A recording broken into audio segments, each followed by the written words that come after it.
अस्सलाम वालेकुम। कैसे हैं आप लोग? उम्मीद है सब लोग खैरियत से होंगे। तो आज हमारा जो है कंप्यूटर का सेकंड लेक्चर है। तो एमसीक्यूज जो हमारे स्टार्ट हो रहे हैं वो 158 से हैं। तो सबसे पहले एमसीक्यूज में उसने कहा है कि a bookmark is an item or location in a document that you identify as a name for future reference. Which of the following task is accomplished by using bookmark. तो bookmark के जरिए क्या होता है? तो यहाँ पे option D correct है, to quickly jump to a specific location document. के बुक मार्क के जरिए हम एक खास डॉक्यूमेंट की तरफ चले जाते हैं, यानी हम एक खास राइटिंग की तरफ चले जाते हैं। इस चीज को भी हम अंडरस्टैंड करते हैं एक प्रैक्टिकल एग्जांपल से। मैंने यहाँ पे वर्ड ओपन किया हुआ है। इसमें वर्ड में मैं कुछ भी सबसे पहले सपोज कर लेती हूँ, कुछ लिख लेती हूँ।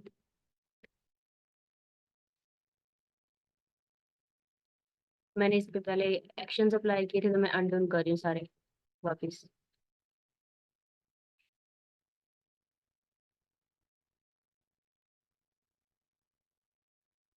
तो मैं यहाँ लिख रही हूँ अपना नेम, कुछ भी आप लिख लें। और इसको मैं थोड़ा सा कर देती हूँ हाईलाइट, थोड़ा सा बड़ा करती हूँ। उसके लिए आपको होम पेज पे जाना होता है। ये जहाँ पे नंबर्स दिए हैं तो ये साइज बताते हैं कि आपने अपनी राइटिंग का कितना साइज रखना है। तो मैं ज़रा बड़ा रख रही हूँ ताकि आप लोगों को भी नज़र आ जाए। उसके बाद ये राइटिंग लिखी हुई है, आपने बुक मार्क करना है। तो बुक मार्क के लिए आपने जाना होता है इंसर्ट में। इंसर्ट करने के बाद आपने करना ये है, आपने अपने डॉक्यूमेंट को कर लेना सिलेक्ट।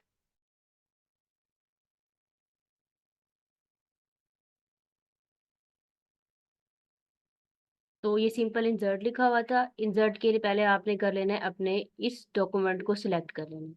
सिलेक्ट करने के बाद आपने यहाँ पे जाना है।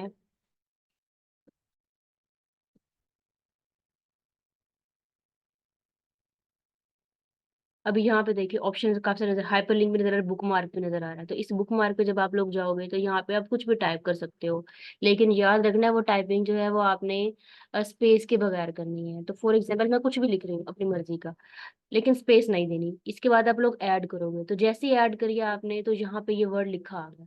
मैंने इसको साइड से ये जो हाईलाइटर किया था इसको खत्म कर दिया। अब मैं दोबारा जब बुक मार्क पे जाऊंगी, देखिए बुक मार्क पे मैं चली गई। तो जब मैं बुक मार्क पे गई, देखिए यहाँ पे वो चीज लिखी हुई है जो भी मैंने ऊपर टाइप की थी। तो यानी अगर देखा जाए तो एक तरीके से ये हिडन टेक्स्ट होता है, जो हम चाहते हैं कि हमें सामने लिखा हुआ नजर ना आए, क्योंकि अक्सर चीजें छोटी छोटी साइड पे लिखी बुरी भी दिखती है। तो ये हिडन टाइप का बुक मार्क होता है। तो अगर आप करना चाहो तो उसको डिलीट भी कर सकते हो। यहाँ पे डिलीट करूंगी तो ये डिलीट हो जाएगा। उसके बाद आपने क्लोज कर दिया। तो अब जब आप बुक मार्क पे जाओगे तो देखिए कुछ भी लिखा नजर नहीं आ रहा, बिल्कुल स्किप होगा। तो यानी बुक मार्क से हमें एक टाइप का जो है वो राइटिंग स्टाइल मिल जाता है कि किसी भी वर्ड का क्या मीनिंग हो सकता है, या हम डिटेल उसके बारे में वहां पे लिख सकते हैं। उसके बाद नेक्स्ट है 159, which bar is usually located below the title bar that provide characterized option in MS Word. Menu bar. तो एमएस वर्ड में काफी सारे बार होते हैं। तो यहाँ पे इस पिक्चर में मैंने देखे सीक्वेंस से यहाँ पे नाम लिखे हैं। सबसे पहला होता है टूल बार, फिर होता है मेन्यू, फिर टाइटल, फिर रिबन और फिर स्क्रोल बार। तो ये जैसे आप देख रहे हो एमएस वर्ड का पेज है, तो बिल्कुल जो ऊपर ऊपर वाली लाइन होती है उसे कहते हैं कि टूल बार। फिर मेन्यू बार में सारे मेन्यूज आने स्टार्ट हो जाते हैं कि आपने क्या करना है, स्टाइल आ जाएगा, फंट आ जाएगा, सारी चीजें आ जाती हैं। तो आपने इस सीक्वेंस को याद करना है, ये इंपॉर्टेंट है। अक्सर पूछ लिया जाता है कि टाइटल बार से ऊपर वाला कौन सा है, मेन्यू बार। फिर ये पूछ सकता है कि मेन्यू बार से ऊपर वाला क्या है, टूल बार। या ये पूछा जा सकता है कि टाइटल बार से नीचे वाला क्या होता है, रिबन। रिबन होता है। तो ये आपने नेम याद रखने हैं।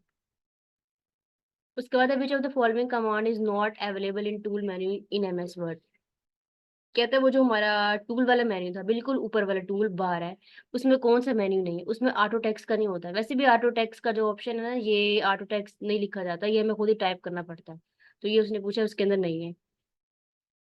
नेक्स्ट है 161 में, which should what should you do if you required pasting the same format in many places. तो वो कहता है कि अगर आप चाह रहे हो आपने कोई कुछ भी लिखा हुआ है वो बार बार पेस्ट हो जाए, तो आप उसको पेस्ट कैसे करोगे?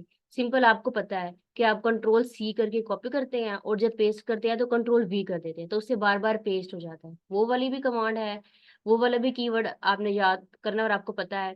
लेकिन यहाँ पे वो सिंपल ऑप्शंस के अकॉर्डिंग पूछ रहे हैं। इसमें है कि double click the format painter then go on pasting in many places. Control V वाला ऑप्शन भी ठीक है, और ये जो पेस्टिंग वाला मेथड है डबल क्लिक फॉर्मेट पेंटर वाला, ये भी ठीक है। इसको भी देख लेते हैं कैसे करना है। तो फॉर्मेट पेंटर के लिए आपको पहले तो होम पेज पे होना चाहिए। सबसे पहले आपने क्या करना है, अपने टेक्स्ट को कर लेना है सिलेक्ट। ऐसे सिलेक्ट कर सकते हैं जैसे मैंने जो है वो राइट क्लिक के जरिए जो है अपने थंब को आगे फॉरवर्ड मूव किया, उससे भी आप सिलेक्ट कर सकते हो। या अगर आपको शॉर्ट की याद हो पहले लेक्चर वाली, तो उसमें मैंने आपको F8 करके दिखाया था। F8 को जब हम बार बार प्रेस कर रहे थे, F8 को हम बार बार प्रेस कर रहे थे 2-3 बार, तो तब भी वो सिलेक्ट हो गया था। तो यहाँ देखिए मैंने F8 को मैं प्रेस किया, मैंने अब हैंड यूज नहीं किया, मैंने सिंपल कमांड यूज किया कीबोर्ड। मैंने F8 को प्रेस किया तो मेरा ये सिलेक्ट हो गया। ठीक है, शॉर्ट की आपको याद साथ साथ होती जाएगी अगर आप रिवाइज करते जाए। आपने इसको सिलेक्ट कर लिया। अब उसके बाद ये देखें वर्ड लिखे फॉर्मेट पेंटर का। तो फॉर्मेट पेंटर की देखिए साइड पे कमांड भी आ रही है, Ctrl+Shift+C। इसका मतलब यही है, कॉपी करके, सी का मतलब कॉपी करके, देखिए आगे वी लिखा हुआ है, वी का मतलब पेस्ट कर सकते हो, ऐसे भी कर सकते हो, ऐसे भी कर सकते हो, वो कह रहे हैं आपकी मर्जी है। फॉर्मेट पेंटर पे आपने यहाँ पे किया क्लिक। उसके बाद साइड पे जब आप जाओगे तो ऐसे आपको ना कुछ लिखा आ जाएगा। ये मैंने पिछले लिखे थे तो मैं प्रीवियस वालों को करी डिलीट।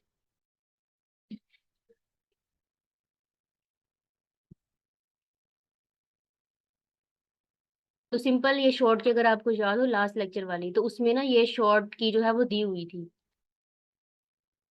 मैं इसको थोड़ा सा अनडन कर लूँ। तो Ctrl+C वाली वैसे मैं पहले जो है ना शॉर्ट की बता चुकी हूँ। ये थोड़ा सा ना हैंग हो रहा है।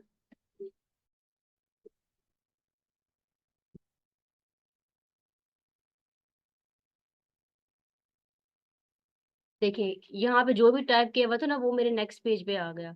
सिमिलरली अब मैं फिर अगर इस पे अगेन क्लिक करूंगी, देखिए अगेन मीटिंग वो आईडी लिखी आ गई।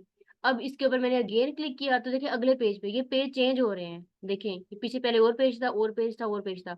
मतलब मेरा सेम वर्ड लिखा हुआ कॉपी हो रहा है बार बार। सिंपल आप ये सोच सकते हो। तो उस मेथड से भी कर सकते हैं कॉपी, या आप इस मेथड से भी कर लो। वैसे Ctrl+C और V वाला ज्यादा ऑप्शन जो है वो बेस्ट है।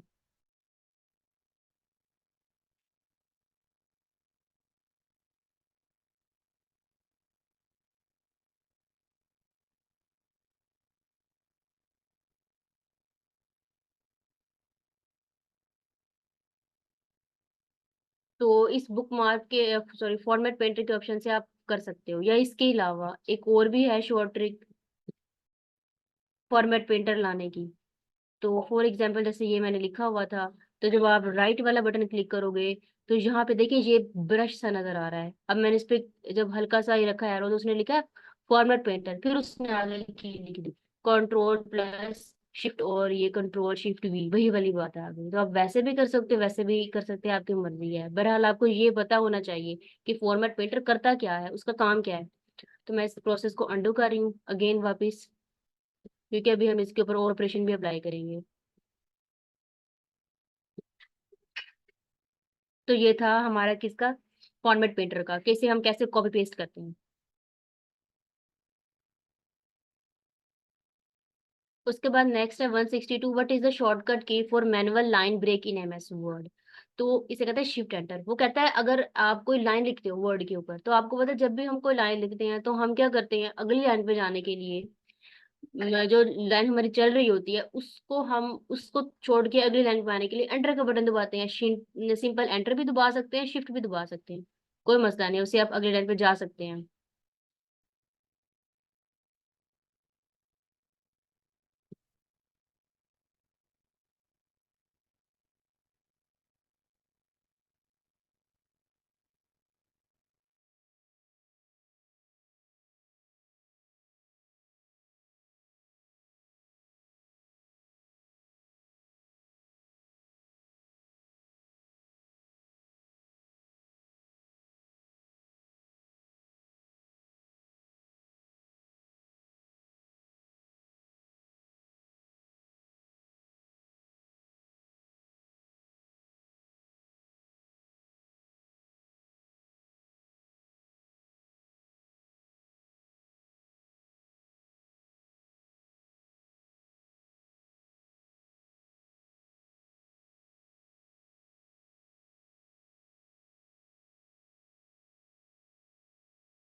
माइक ऑन करके कोई क्वेश्चन पूछना है तो पूछ लें।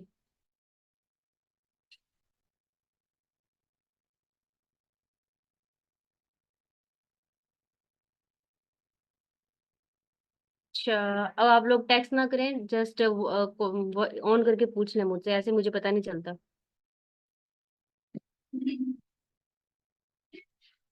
अच्छा, उसके बाद हमारा कौन सा एमसीक्यूज था, 163 था। 163 में उसने कहा है कि which tab in font dialog box contain options to apply font effect. तो इसमें वो सिंपल कह रहा है कि जो हमारा फंड डायलॉग बॉक्स है उसमें हम फंड इफेक्ट के लिए क्या करते हैं। फंड डायलॉग, वैसे सिंपल जो डायलॉग बॉक्स होता है ना, उसका मतलब होता है कोई भी बॉक्स आ जाना। फॉर एग्जांपल, जैसे अगर आपको डॉक्यूमेंट ओपन करते हो, तो जब आप उसे क्लोज करने लगते हैं तो ऑप्शन आ जाता है कि close all tabs, close current tab, या कौन सा टैब आप क्लोज करना चाहते हो। तो वो जो बॉक्स होता है ना, उसे फंड टैब के उसे डायलॉग बॉक्स कहते हैं। यानी वो बॉक्स हमें इन्फॉर्मेशन दे रहा होता है कि जो आप अभी काम कर रहे हो, आप उसको किस हिसाब से करना चाहते हो, उसे कहते हैं डायलॉग बॉक्स। तो ये फंड की बात कर रहा है, फंड का मतलब स्टाइल वाला। तो जब हम वर्ड में जाते हैं तो यहाँ पे आपको देखते हो ये स्टाइल वाले वर्ड्स आपके पास ओपन हो जाते हैं कि आपने उसका क्या स्टाइल रखना है, अराइवल रखना है, रोमन टाइम्स न्यू रोमन में रखना, आप क्या रखना चाहते हो, तो उसे कहते हैं फंड स्टाइल। ये देखिए, मैंने कंट्रोल डी की कमांड से ओपन किया है। तो कंट्रोल डी की, अगर आपको याद हो, कल हमने कमांड पढ़ी थी। तो इसमें देखिए कैसे डिफरेंट डिफरेंट स्टाइल्स आ रहे हैं, तो इसे कहते हैं फंड डायलॉग बॉक्स। तो वो ये पूछ रहा है कि ये जो फंड डायलॉग बॉक्स है, इसमें फंड इफेक्ट कहाँ से आता है, जरा बता, फंड टैब से ही आएगा और कहाँ से आएगा। 164 में है कि what is the function of control P in Microsoft Word. तो कंट्रोल पी से प्रिंट होता है, पी से प्रिंट। इसलिए उसने कहा ओपन प्रिंट डायलॉग बॉक्स, मतलब प्रिंट वाला बॉक्स ओपन हो जाता है। नेक्स्ट में है कि control G short shortcut is use in micro. Control G से क्या करते हैं, जुबानी आपको पता होना चाहिए, तो बिल्कुल बेसिक सी बात है, पीछे चले जाते हैं बैक वाले पे, यानी कि अंडू पे हम पहुंच जाते हैं। ये तो बिल्कुल बेसिक सा था। ऐसे कंट्रोल सी से कॉपी करते हैं, कंट्रोल वी से पेस्ट करते हैं, सिमिलरली कंट्रोल जी से हम पीछे बैक में जाते हैं, यानी अपने ऑप्शन को क्या करते हैं, अंडू करते हैं अपने एक्शन को।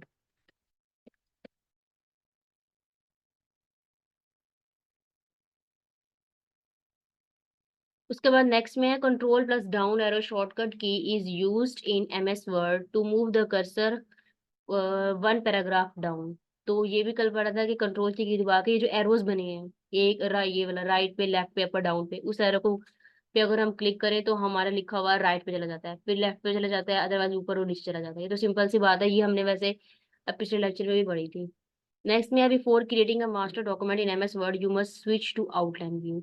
तो वो कहता है अगर हम एमएस वर्ड के अंदर काम कर रहे हैं और हम अपने, फॉर एग्जांपल जैसे थीसिस है या कोई पेपर हम लिख रहे हैं, तो उसमें आपको पता है हम टाइटल लिखते हैं, और टाइटल के लिए आउटलाइन होती है। आउटलाइन तो मस्ट है हर चीज की, तो आउटलाइन से तो हम बताते हैं कि हमारा वो जो हमने काम किया, थीसिस लिखा है, उसमें क्या क्या चीजें हैं, उसमें चैप्टर नंबर 1 क्या है, चैप्टर नंबर 2 क्या है, और रेफरेंसेस उसमें क्या है, चैप्टर के एंड में राइटर क्या कह रहा है, तो उसे कहते हैं आउटलाइन व्यू। तो आउटलाइन व्यू से यानी हम अंदाजा लगा लेते हैं कि बंदा जो है उसके अंदर क्या बात कर रहा है अपने उस डॉक्यूमेंट के अंदर, इसलिए आउटलाइन व्यू का होना मस्ट है। 168 में है कि which is an Office feature that make it easy to edit embedded object. तो वो कहता है कि जो ऑफिस है हमारा, डब्ल्यूपीएस ऑफिस होता है, उसमें जब हम अपने ऑब्जेक्ट को एम्बेडेड करते हैं, मतलब कंबाइन करते हैं, तो उसके लिए हम व्यूअर एडिटिंग का ऑप्शन है। वैसे मेरे पास है नहीं अभी डब्ल्यूपीएस ऑफिस, लेकिन उसमें ये ऑप्शन है व्यूअर एडिटिंग का, जिससे हमारा जो ऑब्जेक्ट है वो क्या कंबाइन हो जाता है, यानी कि हम मर्ज कर लेते हैं ऑब्जेक्ट को।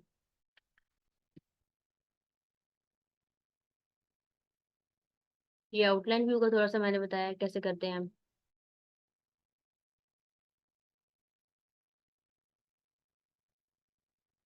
उसके बाद नेक्स्ट उसके बाद नेक्स्ट एमसीक्यूज है 169।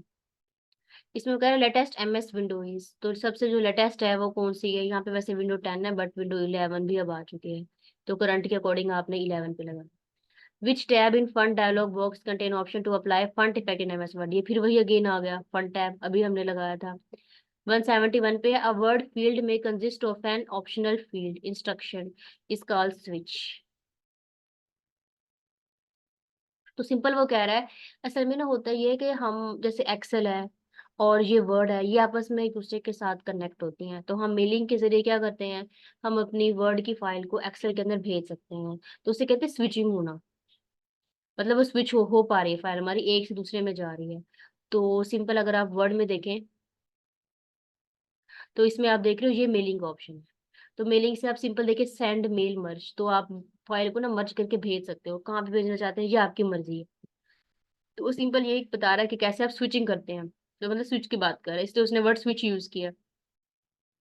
172 में है कि when Word flag a possible spelling or grammar error it also change the mark on the spelling and grammar status icon to red X. तो आपको पता है अक्सर जैसे कोई वर्ड लिखा होता है, हम वर्ड वगैरह में जब लिखते हैं तो नीचे ऐसे ना लाइन आ जाती है, अगर कोई चीज हमने रॉन्ग लिखी है, स्पेलिंग रॉन्ग लिखे हैं, अक्सर ये टेक्स्ट करते हुए व्हाट्सएप पर भी हो जाता है।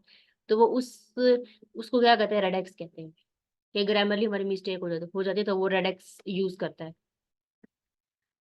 173 में है with which view can you see how text and graphics will appear on the printed page in the word document।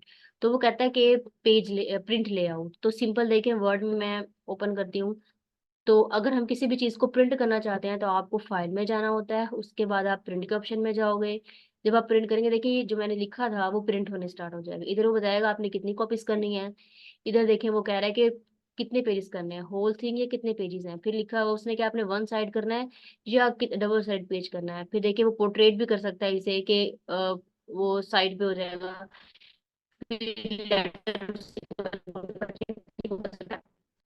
Detail कि कैसे हम प्रिंट करते हैं।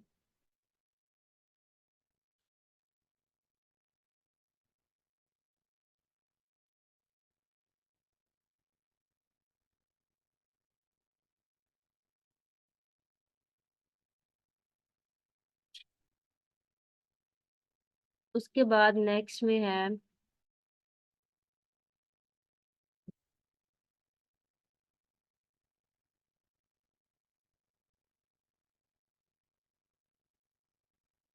विच of the following is graphic solution for word processor. Clip art. Clip art का असल मतलब होता है पिक्चर्स अपलोड करना।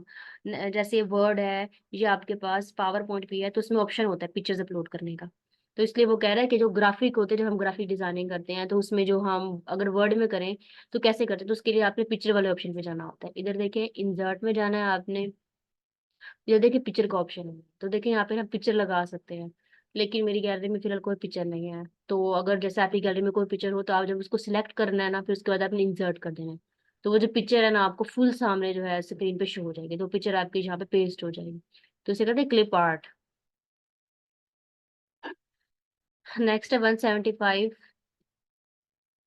Upper case on change upper case on change case dialog box and all caps in fun dialog box both convert selected text into capital letters, what is the difference between them। तो असल में ना हमारे पास जो dialogue box है उसमें दो तरह के बॉक्सेस होते हैं, एक होता है चेंज केस, दूसरा होता है ऑल कैप्स। तो वो पूछ रहा है कि दोनों में क्या फर्क है। तो जो चेंज केस होता है ना, उससे आपका जो भी आपने टाइप किया हुआ है वो कैपिटल हो जाता है, यानी अपर केस में चला जाता है, बड़ा हो जाता है और परमानेंटली हो जाता है। लेकिन ऑल कैप से क्या होता है, वो परमानेंटली नहीं होता, बल्कि अगेन अंडू करके हम बैक ओरिजिनल चीज पे आ सकते हैं। इसको देख लें यहाँ पे। तो डायलॉग बॉक्स कैसे ओपन करते थे, मैं इसको थोड़ा सा जो है वो बड़ा कर देती हूँ।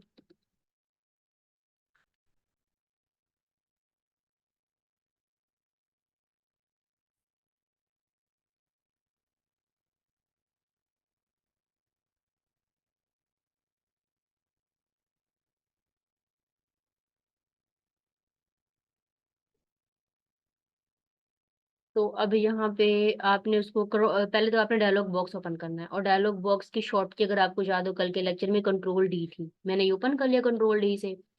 तो इसमें देखिए ये ऑप्शन यहाँ पे लिखा ऑल कैप्स का। अभी देखिएगा यहाँ पे लिखा है वन पेपर सेशन, आपको नजर आ रहा है, ये पीछे जो बैक में जो मैंने सिलेक्ट किया वो लिखा हुआ है। तो अब मैं जब करूंगी ना ऑल कैप्स पे, देखिए कैसे कैपिटल हो गया, देखिए वन ओ एन ई बड़ा हो गया, सारे लेटर्स बड़े हो गए, अपर केस में कन्वर्ट हो गए। तो ऑल कैप से अगर मैं अंडू करूंगी, यानी अगर मैं इसको डिलीट करना चाहूंगी, अगर आपको याद हो कल मैंने बताया था कि इसको कैसे हम डायलॉग बॉक्स को यूज करते हैं, तो वहां से डिलीट भी हो जाएगा, यानी अंडू हो सकता है। तो ये बता रहा है अगर मैं इस पे फिलहाल नहीं करी क्लिक, तो इससे ये होता है कि अपर केस में कन्वर्ट हो जाता है और वापस रिवर्ट भी हो जाता है। लेकिन अगर मैं खुद इसको परमानेंटली लिखूं, अपनी मर्जी से लिखूं, अपर केस में लिखूं तो तब ये परमानेंट ही रहेगा, चेंज नहीं होगा। उसके बाद 176 में कि by default Word automatically format each heading in table of content as hyperlink. तो वो कहते हैं कि जब भी हम वर्ड में कोई कुछ भी लिखते हैं तो होता ये है कि वो जो उसका टेबल ऑफ कंटेंट है ना, यानी जो हेडिंग होती है टेबल ऑफ कंटेंट की, वो ऑटोमेटिकली हाइपरलिंक्स में कन्वर्ट हो जाती है। तो क्वेश्चन ये है कि व्हाट इज हाइपरलिंक। हाइपरलिंक ऐसे लिंक्स होते हैं जो कि हमारे, जब भी हम फॉर एग्जाम्पल अगर हमने कुछ लिखा है तो उसके साथ जो हम लिंक अटैच करते हैं ना, उसे कहते हैं हाइपरलिंक, और इसके जरिए हम एक वेब से दूसरे वेब में ट्रांसफर हो जाते हैं। ये अक्सर आपने विकिपीडिया पे देखा होगा कि जब हमने एक कोई वर्ड लिखा होता है तो वो जो वर्ड है वो थोड़ा सा ब्लू कलर का हाईलाइट होता है, तो जब हम उस पर क्लिक करते हैं तो हम नेक्स्ट न्यू पे पहुंच जाते हैं, न्यू वेब पे, तो उसे कहते हैं हाइपरलिंक कनेक्ट होना। तो हम हाइपरलिंक अपनी मर्जी से कनेक्ट कर सकते हैं। तो यहाँ पे सिंपल, अगर आप हाइपरलिंक करना चाह रहे हो तो उसके लिए आपने होम पेज पे जाना है, और इसके साइड पे एरो है, आप इस पे क्लिक करोगे, देखिए यहाँ पे लिखा हुआ है हेडिंग, मैंने कर ली हेडिंग को सिलेक्ट। अब देखिए यहाँ पे मैं कुछ भी टाइप करूंगी, देखिए ये हेडिंग में कन्वर्ट होगा, और देखिए इसका कलर ब्लू हो गया, तो यानी ये किस में कन्वर्ट हो गया, हाइपर लिंक में कन्वर्ट हो गया। ये जस्ट हेडिंग है, हाइपर लिंक में कन्वर्ट हो रही है। अगर आप किसी और पे करोगे तो वो कन्वर्ट नहीं होगा। फॉर एग्जाम्पल इस मैंने सब टाइटल पे कर दिया, देखिए सब टाइटल पे करने से ये ब्लू नहीं हुआ, इसका मतलब ये हाइपर लिंक में कन्वर्ट नहीं हुआ। तो जस्ट हेडिंग में करने से ये कन्वर्ट हो रहा था हाइपर लिंक में, बाकी करने से नहीं हो रहा। तो सिंपल वो इसमें यही पूछ रहा है कि वो जो हेडिंग होती है वो किस में कन्वर्ट हो जाती है, हाइपर लिंक में। 177 में है कि which of the following is not the section break option in MS Word. तो एमएस वर्ड में असल में ना आपके पास डॉक्यूमेंट्स हैं, उसमें फॉर एग्जांपल 15 से 20 पेजेस हैं, और अक्सर का होता है जब हम ये वो देते हैं ना उसके वो देते हैं उसको हेडर फुटर देते हैं, तो नंबरिंग का मसला हो जाता है। अगर हम चाहते हैं कि किसी को हम 1 से 2 नंबर दें, किसी पेज को 4 से 5 नंबर आए, तो उसके लिए हम सेक्शन को ब्रेक करते हैं। तो कहते हैं कि सेक्शन ब्रेक जब आप करते हो तो प्रीवियस पेज में जाने का आपके पास कोई ऑप्शन नहीं होता। सिंपल वर्ड में चले जाएं, देखिए यहाँ पे देखिए इंसर्ट में ब्रेक पेजेस का ऑप्शन है, तो सिंपल इससे हमारा पेज ब्रेक हो जाता है। अभी देखिए मैंने क्लिक किया, देखिए नेक्स्ट पेज आ गया, मतलब मेरा पिछला प्रीवियस पेज क्या होगा, ब्रेक हो गया। अगेन क्लिक करूंगी तो वो अगेन जो किस में हो जाएगा, तीसरा पेज आ जाएगा, फिर क्लिक करूंगी फिर चौथा पेज आ जाएगा, तो यानी आपका सेक्शन क्या है, ब्रेक हो रहे हैं। तो मैं एक्शन को अंडर अंडर कर दिया, मैंने पिछले वाले को भी कर देती हूँ जो मैंने हाइपर लिंक क्रिएट किया था। नेक्स्ट है कि the dash is a short horizontal line indicating the conclusion of a document is called and mark. तो सिंपल वो पूछ रहा है कि अगर आप कोई भी लाइन वगैरह लिखते हो तो उसके एंड में हम एक छोटी सी ऐसी लाइन डालते हैं, डॉट डालते हैं, जैसे ये लफ्ज लिखा है देखिए, इसके एंड में डॉट है तो इसे कहते हैं एंड मार्क। एंड मार्क हमें ये बताता है कि हमारे सेंटेंस खत्म होंगे। तो ये पूछ रहा है कि the dash is a short horizontal line, English में तो हम ऐसे डालते हैं ना, छोटी सी शॉर्ट शॉर्ट हॉरिजॉन्टल लाइन, उसे एंड मार्क कहते हैं। वो सिंपल पूछ रहा है। उसके बाद 179 है कि which of the following is not one of the three mail merge helper steps. तो वो कह रहे हैं कि जब हम मेल मर्जिंग करते हैं तो मेल मर्जिंग में इसमें से एक ऑप्शन नहीं है, जो का ऑप्शन सी है, वो कहता है मेल मर्जिंग के अंदर ये चीज नहीं है। उस चीज का नाम क्या है, set the mailing list parameter, यानी कि जिन जिन चीजों को हमने मेल करना है ना, उनको तरतीब से ना सीक्वेंस से हम रख लें। तो चले जाते हैं मेल मर्जिंग के ऑप्शन पे, देखिए यहाँ पर मेलिंग है, इधर देखिए मेल, मैंने आपको बताया था कैसे हम मेल को मर्ज करते हैं। इसके अंदर आपको कभी पैरामीटर वाला ऑप्शन नजर नहीं आएगा, यानी वो हमें ये नहीं बताएगा कि आपने सीक्वेंस के साथ ऐसे ऐसे मेल को मर्ज करना है, तो इसलिए वो कह रहा है कि वहां पे मेल मर्जिंग में ये ऑप्शन आपका नहीं है। नेक्स्ट है कि the ability to combine name and address with standard document is called mail merge. तो अब क्वेश्चन है कि व्हाट इज मेल मर्ज, या what is definition of mail merge. The ability to combine name address, मतलब कोई भी चीज, कुछ भी चीज इसमें आपका नेम तो लाजमी हो, एड्रेस भी लाजमी हो, तो उस प्रोसीजर को क्या कहते हैं, मेल मर्जिंग कहते हैं। 181 में है कि what is the quick access toolbar when should you see it, upper left corner and it uses it for favourite command. कहते हैं एक्सेस टूल बार क्या होता है, क्विक एक्सेस टूल बार, और इसको क्यों यूज करते हैं। तो मैं चले जाती हूँ अगेन वर्ड के ऊपर, मैं होम टैब पे जा रही हूँ, आप इसकी किसी भी जगह पे क्लिक करोगे तो आप देखिए मैंने राइट वाला बटन दबाया, देखिए add to quick access bar या customise quick access toolbar, जब मैंने इस पे क्लिक किया तो देखिए मेरे पास जितने भी ऑप्शन है ना वर्ड पे, सारे के सारे मुझे शो होने लगे। इधर आप देख रहे हो सारे के सारे जो मेन्यू है ना, सारे के सारे यहाँ आ जाएंगे, देखिए सारे की हर चीज आपको यहाँ पे मिल जाएगी, स्टाइल एवरीथिंग। तो असल में ये जो आपके पास असेस टूल बार है, ये बताता है कि आपके जो ये पूरा है, ये जो आपके पास ये ऐप है, इसके अंदर क्या क्या चीजें हैं। तो उसे कहते हैं सेस टूल बार, मतलब वो जल्दी से बताता है कि आपके पास कौन कौन से टूल्स हैं, देखिए सेव अंडू, ये सारे के सारे ऑप्शन इसके अंदर मौजूद हैं। तो ये आपने क्या करना है, जो आपके पास मेन्यू बार है ना, उसमें कहीं पे भी आप जब राइट क्लिक करोगे तो आपके पास वहां पे आपको सेस टूल बार का ऑप्शन शो हो जाएगा। तो इसको इस तरीके से ओपन करते हैं, मैंने यहाँ पे लिखा भी था कि इसको कैसे जो है वो ओपन करते हैं। देखिए इन एक्सेल पे भी कर सकते हो, वर्ड में भी करो, दोनों में सेम ही ऑप्शन है, सेम तरीके से करना। 182 में है कि what is the tool in word that copies only the format of selection text so that you can apply another text. Format painter अभी आपने पढ़ा था, फॉर्मेट पेंटर क्या होता है, उससे हम क्या कर रहे थे, कॉपी पेस्ट कर रहे थे। अगेन उसने दे दिया। 183 में उसने कहा है कि what do you call a collection of character and paragraph formatting, यानी कि आप उसको पैराग्राफ उसको फॉर्मेट करते हो, उससे करेक्टर्स चेंज करते हो। तो ये काम आप किस में करते हो, स्टाइल के ऑप्शन में जाके करते हो। मतलब स्टाइल से हम ये बताते हैं कि आपका पैराग्राफ में किस किस तरह के आप चेंजिंग करना चाह रहे हो, वो आप कर सकते हैं। 184 में which key is used to increase left indent in MS Word. तो अगर आप लेफ्ट की तरफ मूव करना चाह रहे हो तो आप कंट्रोल एम प्रेस करोगे। अगर आप इधर देखें, यहाँ पे मैंने भी कंट्रोल एम प्रेस किया था, तो ये देखिए मेरा वर्ड लिखा हुआ साइड पे होगा। अगेन कंट्रोल एम करूंगी, देखिए ऐसे जा रहा है। अगर मैंने कंट्रोल जी किया तो मेरा ये अंडू हो गया, जिसे आप अंडू कहते हो। तो कंट्रोल जी से वो होता है। तो मतलब देखिए मेरा कैसे राइट साइड की तरफ इंडेंट हो रहा है मेरे पैराग्राफ। 185 में है कि in MS Word to highlight text line और एनी पर्टिकुलर इन्फॉर्मेशन पैराग्राफ वो यूज शेड। तो सारी बात, अगर आप किसी को कलर करना चाह रहे हो, हाईलाइट करना चाह रहे हो कलर के साथ, तो शेडिंग के ऑप्शन पे जाओगे, सिंपल उसमें डिफरेंट कलर्स होंगे, जो दिल करे आपने सिलेक्ट कर लेना है। बाकी कलर तो आपको सामने दिखते हैं ना, यहाँ देखिए इससे भी आप कलर लिख सकते हो। देखिए सारे डिफरेंट डिफरेंट कलर्स आ रहे हैं। नीचे आप अंडरलाइन करना चाह रहे हो, जैसे भी आप करना चाहो, आप इन सब कलर्स को चूज करके जैसे आपका स्टाइल है, जैसे आपका मूड है, वैसे लिख सकते हो अपनी मर्जी से। तो सिंपल बस वो यही पूछ रहा है, who invented the micro processor. तो माइक्रो प्रोसेसर का पूछ रहा है कि किसने उसको इन्वेंट किया था, मार्के नी होप ने। 187 में है you can embed a Microsoft Word table in a slide by ANC. तो वो कह रहा है माइक्रोसॉफ्ट वर्ड के अंदर आप स्लाइड ऐड कर सकते हो। कैसे ऐड करोगे, सिंपल वैसे स्लाइड ऐड करने के लिए अगर आप देखो इसकी बात को, अगर आप अंडरस्टैंड करें तो आप फाइल में जाते हैं, फाइल में जाके आप न्यू पे आपने क्लिक करना है। तो न्यू पे देखिए काफी सारे स्लाइड्स आ रही हैं, तो आपने सिंपल पहले वाले ब्लैंक पे करना है, तो ब्लैंक वाला आ जाएगा। ये मेरा सेकंड पेज है वो ओपन हुआ है, फिलहाल मैं इसे कट कर रही हूँ क्योंकि मैं आपको बताना चाह रही थी कि इस तरीके से न्यू स्लाइड ओपन कर सकते हो। तो आप इंसर्ट के टैब में जब जाओ तब भी वहां पे जाएगा, न्यू का ऑप्शन आ जाएगा, तो तब भी आप वहां से कर सकते हैं, कोई मसला नहीं है। लेकिन सिंपल अगर आप शॉर्ट में याद रखो तो सिंपल आप मेन्यू बार इन्फो से जाकर जो है उसको कर सकते हैं। इसमें ठीक है, insert the click the insert new slide button on the center tool bar, then double click table. उसके बाद उसने क्या किया, ए और C, clicking the insert Microsoft Word table button on the standard tool bar.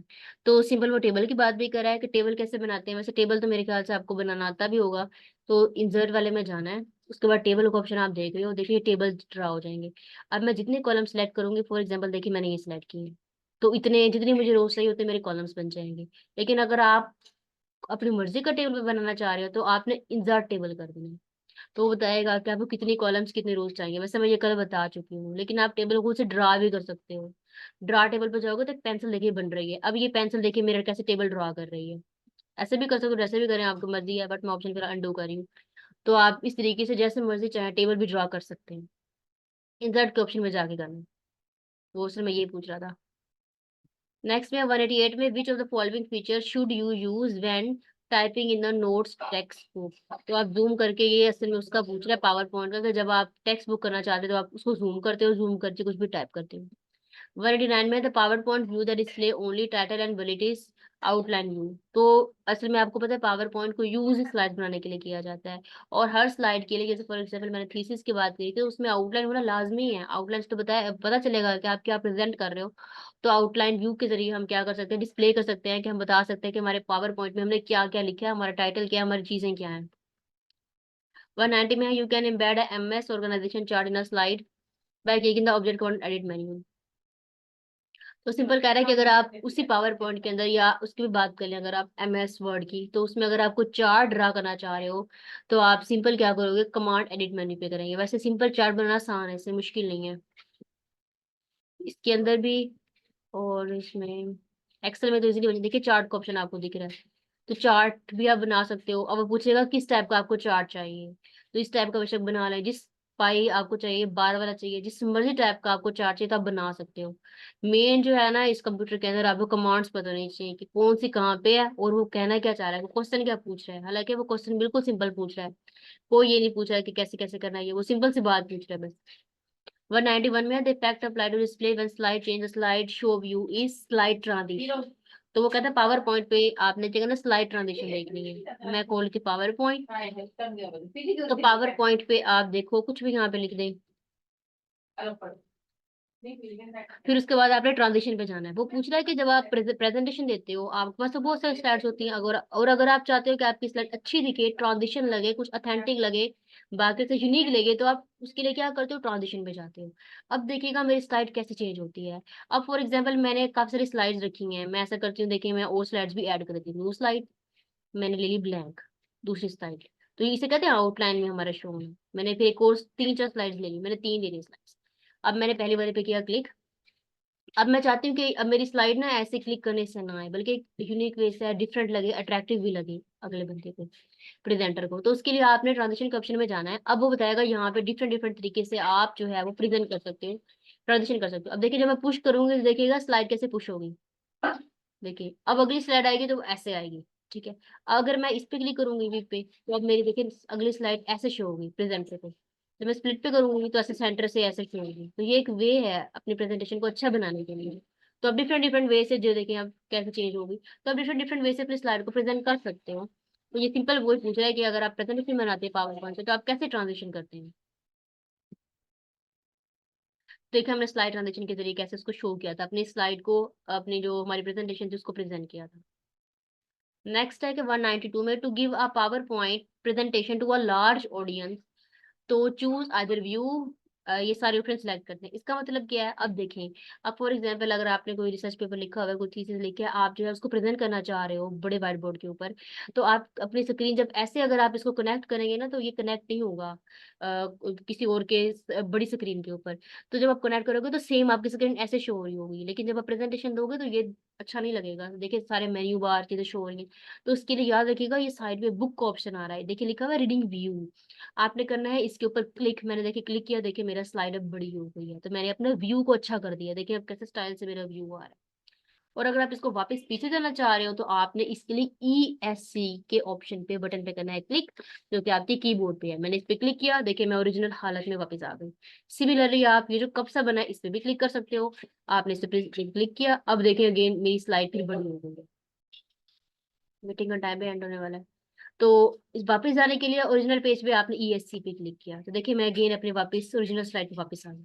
तो इस तरीके से आप अपने व्यू को अच्छा कर सकते हो, ताकि आपकी जो स्लाइड है वो अच्छी शो हो। इसलिए उसने कहा कि आप व्यू पे जाओगे, आप वो जो जिस ऑप्शन पे मैं क्लिक करी थी ना, वहां पे खुद लिखा आया था स्लाइड शो, व्यू शो। तो इससे आप कर सकते हो, इससे आपका प्रेजेंटेशन का वे भी अच्छा लगेगा, और अगले को जो है वो सही से नजर भी आ जाएगा कि बंदे ने क्या लिखा होगा। और दूसरा ये कि प्रेजेंटेशन बनाते हुए हमेशा कलर जो है वो लाइट नहीं यूज करनी चाहिए, क्योंकि लाइट आ रही होती है तो कलर जो है वो सही शो नहीं होता।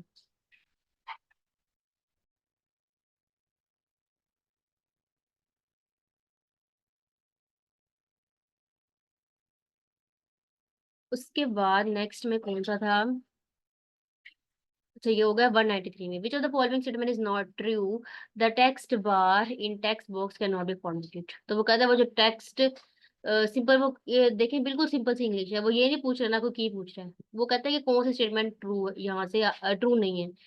देखिए कंट्रोल एस से क्या होता है, डॉक्यूमेंट सेव कर सकते हो, ये शॉर्ट की है। एस से सेव बनता है, ऐसे जैसे कंट्रोल C से कॉपी, C से कॉपी बनता है, कंट्रोल P से पेस्ट हो जाता है, P से पेस्ट बनता है।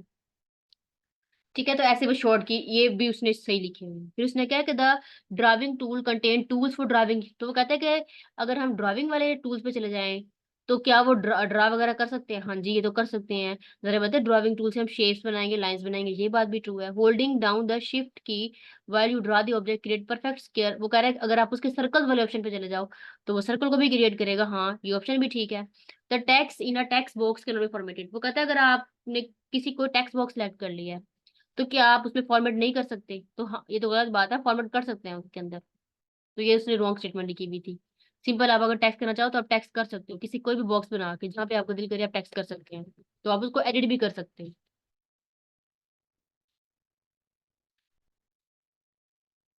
विच of the following is not a feature of power point, कौन सा जो है वो पावर पॉइंट का फीचर नहीं है।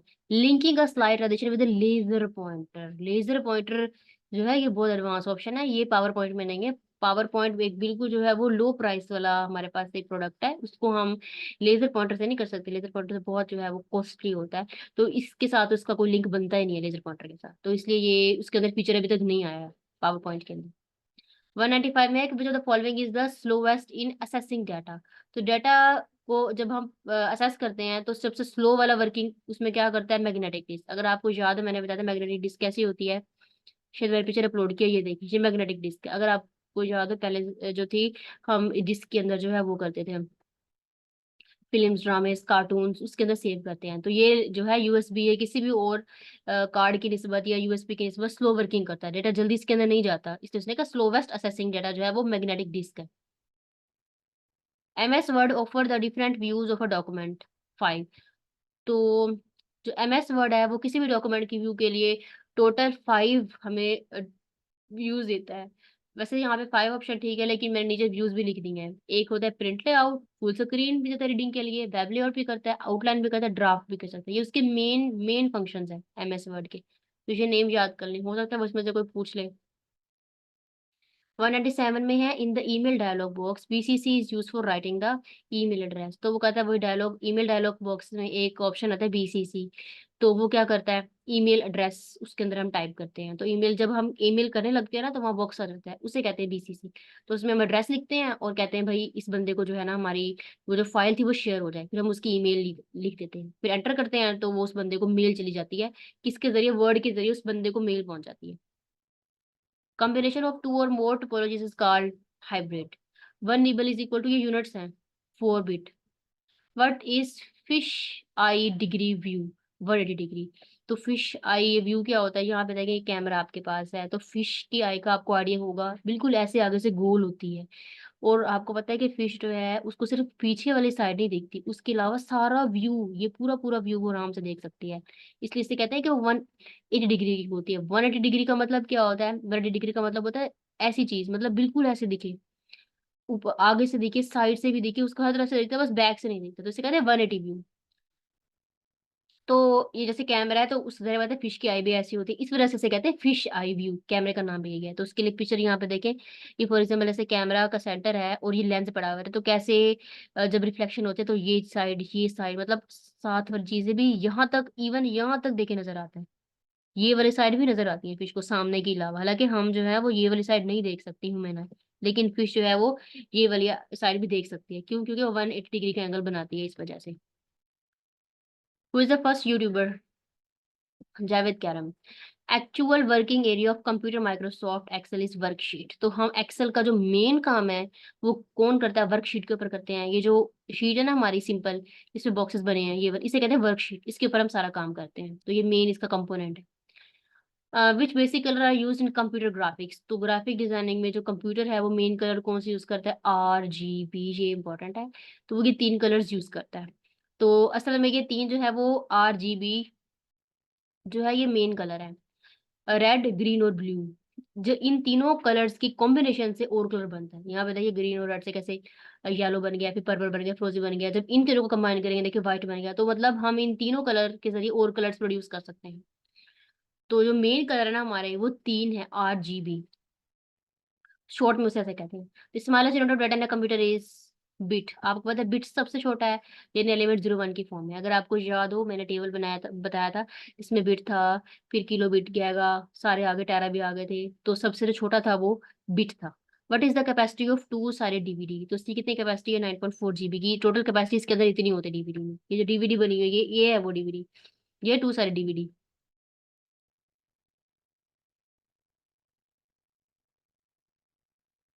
उसके बाद नेक्स्ट है in which generation computer operating system was use for the first time. तो कंप्यूटर ऑपरेटिंग सिस्टम जो सबसे पहले हुआ था वो 3rd जनरेशन में यूज हुआ था। फिर मैंने ऊपर यहाँ पे देखें पिक्चर भी बनाई हुई है, सबसे पहले जो था बहुत बड़ा कंप्यूटर था, फिर ये आया, इस तरीके से मॉडिफिकेशन होती गई स्लोली स्लोली, तो 3rd जनरेशन में हुआ था। इन MICR स्टैंड फॉर, इसमें वो कह रहा है सी किस क्या होता है, सी का मतलब करेक्टर है। MICR असल में क्या है, is short for magnetic link character recognition, it is a technology mainly use in banking industry to verify the document. तो डॉक्यूमेंट्स की वेरिफिकेशन के लिए बैंकिंग में यूज किए जाते हैं, इसे कहते हैं MICR। इसमें सी का मतलब करेक्टर है, वैसे वो सिंपल एब्रीविएशन पूछ रहा है कि सी का मतलब क्या है। लेकिन आपको फिर भी पता होना चाहिए कि MICR क्या डिवाइस है, इसको कहाँ पे यूज किया जाता है। नेक्स्ट है in MS Excel to delete duplicate value which menu is used. Data.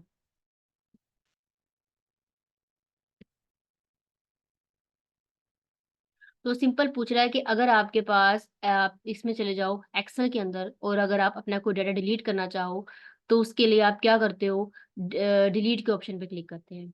यहाँ पे देखिए मैंने एक्सेल ओपन कर लिया। अब इसके थोड़े बहुत ना मेन मेन फंक्शंस आपको पता होने चाहिए कि कौन कौन से क्या है, वैसे ही मैं पहले बता भी चुकी हूँ।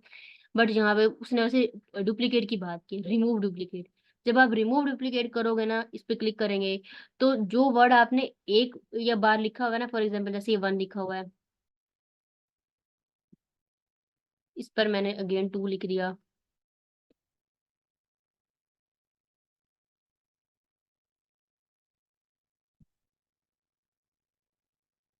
तो सिंपल कह रहा है कि अगर आप कोई भी आपने डुप्लीकेशन लिखी है, वैसे डुप्लीकेशन अक्सर ना उसमें आ जाती है पॉइंट वाली वैल्यूज में, ये मैंने पहले भी यूज किया हुआ है।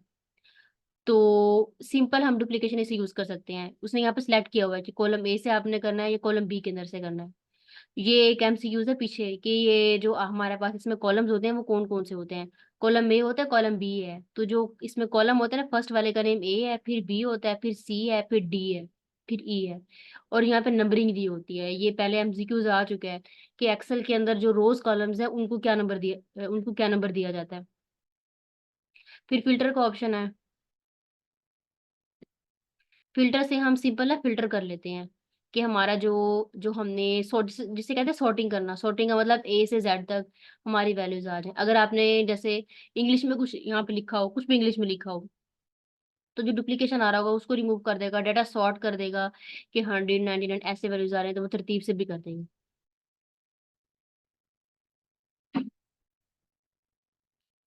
नेक्स्ट में है to email stand for electronic email, ये तो सबको पता है। Shortcut key to switch the next window. अगर हम नेक्स्ट विंडो में जाना चाहते हैं, मतलब हम चाह रहे हैं नया टैब खुल जाए, तो उसके लिए आप ऑल्ट टैब ओपन करते हो।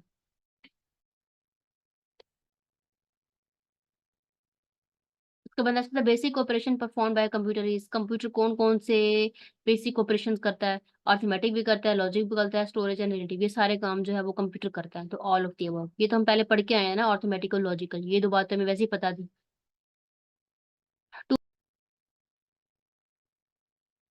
नेक्स्ट हमारा फिर MCQs है यहाँ पे। ये dash is called the father of modern digital computer, Charles Babbage. ये इंपॉर्टेंट है, ये बार बार आएगा।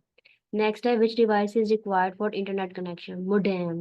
मोडेम को जो है ना इंटरनेट कनेक्शन के लिए यूज किया जाता है। ऊपर मैंने पिक्चर अपलोड किया है। मोडेम क्या होता है, देखिए आपने खुद भी देखा होगा, आपके घर वाईफाई है तो एक ना डिवाइस टाइप लगी होती है ऐसे, अक्सर जिनके घर वाईफाई यूज कर ले ऐसे करके, तो वो एंटीना टाइप होती है। ये डिवाइस मोडेम होती है। ये क्या करता है, इससे ये होता है कि हमारा नेट जो है ना वो कनेक्ट रहता है डिवाइस के जरिए ना, हमारे सिग्नल्स जो है जैसे एक डिवाइस से दूसरे की तरफ चले जाते हैं, ये मोडेम है। तो इसलिए उसे मोडेम कहते हैं, कनेक्ट नेट इंटरनेट के कनेक्शन के लिए। What type of computers are client computer in a client server system. तो micro computer. Which programming language are classified as low level language. तो जो असेंबली लैंग्वेज है इसको कहते हैं कि ये थोड़ी सी ना लो लेवल लैंग्वेज है, ज़्यादा हाई लेवल नहीं है, नॉर्मल भी नहीं है, बिल्कुल बहुत इजी, बिल्कुल इजी लैंग्वेज है assembly language. Second generation computer was developed during, अब ये लिखा है कि 1956 से 1965 जो है ना ये जनरेशन है सेकंड जनरेशन कंप्यूटर की, तब इतनी देर में ये डेवलप हो रहा था। देखिए शॉर्ट ट्रिक से ऐसे याद रख सकते हैं आप लोग, 1956, अगला देखिए नंबर उसका उलट है 65, तो ऐसे आपको ये याद रहेगा। एन एरर इन सॉफ्टवेयर और hardware is called bug, what is alternative computer jargon for it. इसे कहते हैं ग्लिच। तो ग्लिच असल में एक एरर है। तो ग्लिच क्या होता है, a computer glitch is the failure of a system, system इसमें फेल हो जाता है, usually containing in a computer device के अंदर to complete its function to perform them properly. तो प्रॉपर्ली तौर पे हमारा फंक्शन जो है वो नहीं चलता, उसे कहते हैं कंप्यूटर जो है वो ग्लिच हो गया, फेल हो गया, हमारा सिस्टम खराब हो गया। नेक्स्ट है unwanted repetition message such as unsolicited bulk email is known as spam. तो स्पैम में आपको पता है हमारे पास बिल्कुल यूजलेस जो है वो मेल्स आती हैं, तो इसलिए हम उसे कहते हैं कि हमारी जो अनवांटेड है या जो बार बार ईमेल रिपीट हो रही हो, बिल्कुल जो हमारे काम नहीं आती, तो वो स्पैम में चली जाती है। 2020 में है कि BIUS stand for basic input output system. RAM can be treated as the dash computer processor waiting room, क्योंकि जब हमारे पास सिग्नल्स जब प्रोग्राम आ रहा होता है तो रैम के अंदर थोड़ी देर जो है ना वो हमारा प्रोग्राम पड़ा रहता है हमारे सिस्टम के अंदर, इसलिए उसे कहते हैं कि वो वेटिंग रूम है। RAM consider as a waiting room for the computer, the reason is to got the name because as process and task are loaded and wait for CPU to execute them. तो CPU जब execute करता है तो उससे पहले कुछ देर के लिए उसको रैम में रखता है, इसलिए इसे कहते हैं कि ये आपके पास क्या है, वेटिंग रूम है। यहाँ पे कुछ देर के लिए सिस्टम जो है वो रुक जाता है। You use dash such as a keyboard or mouse to input information input device, ये आपके पास एक इनपुट डिवाइस है, इसे आप इनपुट देते हैं, आउटपुट में मतलब बाद में आपको जो रिजल्ट मिलता है उसे आप आउटपुट कहते हैं। नेक्स्ट है a dash is an additional set of command that the computer display after you make a selection from the main menu dialog box। तो वो सिंपल पूछ रहा है कि डायलॉग बॉक्स क्या होता है। तो वही मैंने भी आपको ऊपर बताया था एक्सप्लेनेशन से कि डायलॉग बॉक्स क्या होता है, कि जब भी हम कोई काम कर रहे होते हैं और हमारे उस काम को हमारे उस वर्किंग को चेक करने के लिए जो बॉक्स आता है उसे डायलॉग बॉक्स कहते हैं। और इसकी हमने वैसे वर्ड में शॉर्ट की पढ़ी थी, वो कंट्रोल डी पढ़ी थी। Computer manipulate data in many ways and this manipulation is called processing. A person who use his her expertise to gain access to other people computer to get information is called hacker। तो hacker का काम यही है कि हमारे information को steel कर लेता है, जो है वो चोरी कर लेता है, तो उसे हैकर कहते हैं। What is the following does not store data permanently RAM. जी हमने पहले ही पढ़ा था कि रैम में परमानेंटली डाटा जो है वो स्टोर नहीं होता। Malicious software is known as malware। तो जो एक्स्ट्रा होता है analytic software develop by cyber criminal called hackers, ये ऊपर हैकर की बात वैसे कर रहा है। पर सिंपल जो मालवेयर होता है ना वो एक्स्ट्रा हमारे पास एक एज अ बिल्कुल आप समझ लें किसी काम कर रहे हो वायरस टाइप होता है, तो इसमें देखिए जो लिखा है मालवेयर इंक्लूड वायरसेस, इसमें आता है warm, Trojan viruses, spy viruses, adware, ransomware, ये सब के सब इसके अंदर आ जाते हैं। मतलब एक्स्ट्रा जो मटेरियल है वो है। Hardware and software design to guard against unauthorized access to a computer network is known as firewall. तो firewall is a network security device that prevent unauthorized access to its network, they inspect incoming and outgoing traffic using the security। तो वो कहते हैं कि जो hardware software का जो guard है, जो बिल्कुल यूजलेस डेटा को हमारी तरफ कंप्यूटर नेटवर्क तक एक्सेस नहीं होने देता, तो उसे फायरवॉल कहते हैं। तो सिंपल आप देखो इस पिक्चर के अंदर एक वॉल टाइप बनी हुई है, तो ये वॉल जो है फायरवॉल का काम कर रही है। इंटरनेट आ रहा है, ऐसे एक अनवांटेड देखिए ट्रैक है, अनवांटेड ट्रैफिक आ रही है, तो ये जो फायरवॉल है वो क्या करता है, अनवांटेड ट्रैफिक को रोक देता है। जो चीज़ हमें नहीं चाहिए होती उसको खत्म कर देता है, बल्कि जो चीज़ हमें चाहिए होती है उसको लेके हमारे लैपटॉप तक प्रोसेस कर देता है, हमारे कंप्यूटर तक, तो उसे कहते हैं computer firewall.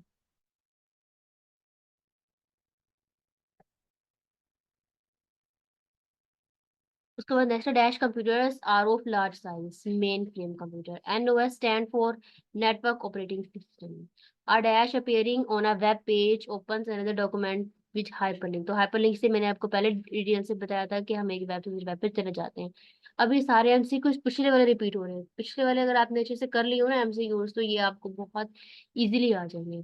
A set of rules for telling the computer what operation to perform is called programming language। Programming language में हम ये बताते हैं कि हमारे कंप्यूटर ने क्या चीज और क्या काम प्रोसेस करना है। Memory unit is one part of central processing unit. Serial access memories are useful application where data naturally needs to flow in and out serial forms। तो serial form का मतलब बिल्कुल सीक्वेंस है, मैंने ऊपर देखिए लिखा है serial form को ना sequential access भी कहते हैं, ये इसी के नेम है। रैंडम का मतलब आर्बिट्रेरी आगे पीछे, लेकिन सीरियल सीक्वेंशियल का मतलब तरतीब से, बिल्कुल sequence wise. Processing and loading and fixing by passing error in computer program is called debugging. तो अब ये होता क्या डिबगिंग, ऊपर देखिए मैंने पर्पल कलर से लिखा है कि debugging is the process of finding and fixing error. Error को फिक्स करना फाइंड करने के लिए हम डिबगिंग करते हैं। Rearranging data in a new sequence is known as sorting. Data को तरतीब से करना, सॉर्ट करना, इसे हम सिंबल आप करते हो कि तरतीब से लिखना, तो सॉर्टिंग कहते हैं। Who is the founder of IBM company, Thomas Watson. How many ways you can save documents in Microsoft word. Control S से आप कर सकते हो, सेव ऐसे भी कर सकते हो, सेव से भी कर सकते हो, तो तीन इसका मतलब आपके पास टोटल ऑप्शन है। MSS is program for database. FTP stand for file transfer, file transfer protocol.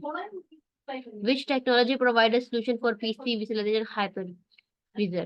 API stand for application programming। ये थोड़ी सी एब्रिविएशंस आ रही हैं, बिल्कुल सिंपल सी बात है। PDS stands for personal regional assessment। Which generation of the computer is still under development? Fifth, क्योंकि हम अभी तक फिफ्थ पे, हमारा जो भी कंप्यूटर आएगा फिफ्थ जनरेशन का है, तो फिलहाल इसके ऊपर जो है वर्किंग चल रही है। The effect of light to display when slide changing to slide use slide transition, ये पहले आ गया। पीडीएफ ये इंपॉर्टेंट था, ये इंटरव्यू में पूछा जाता है, व्हाट इज पीडीएफ, इसकी एब्रिविएशन क्या है? Portable document format.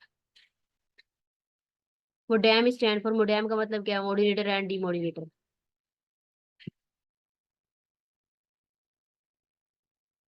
JPG stand for, आपको पता है जब पीडीएफ सेव करते हैं तो जेपीजी एक फॉर्म होती है। ये किसकी एब्रिविएशन है? जॉइंट फोटोग्राफिक एक्सपर्ट ग्रुप की।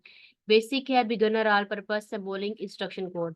इन Excel which key is use for format number and certificate format. Control shift C से हम जो है वो अपनी फॉर्मेटिंग कर सकते हैं। PNG stand for portable network graphic, ऐसे जो बिल्कुल 3D में हो जिसको हम पोर्टेबल कर सकें उसे कहते हैं पोर्टेबल नेटवर्क ग्राफिक। विंडो की प्लस एफ से क्या होता है? फाइंड करता है कंप्यूटर, जो उसके अंदर चीजें होती है उसको फाइंड करता है। What is slide title master pair Microsoft power? Slide master and title master the design is template. तो वो कहता है स्लाइड मास्टर क्या करता है? वो हमारे टेम्पलेट को डिजाइन करता है। The speed of CPU is measured in both megahertz and gigahertz, तो दोनों में हम मेजर कर सकते हैं। Which key should be press to start a new paragraph in MS Word? Enter key से हम नया पैराग्राफ स्टार्ट कर सकते हैं। कंट्रोल क्यू, मैंने ये फंक्शंस को वहां बड़ा करके बताया है, थोड़ी सी शॉर्ट कीज हैं तो इसको आपने देख लेना यहाँ पे। Why drop caps are use in documents in MS word?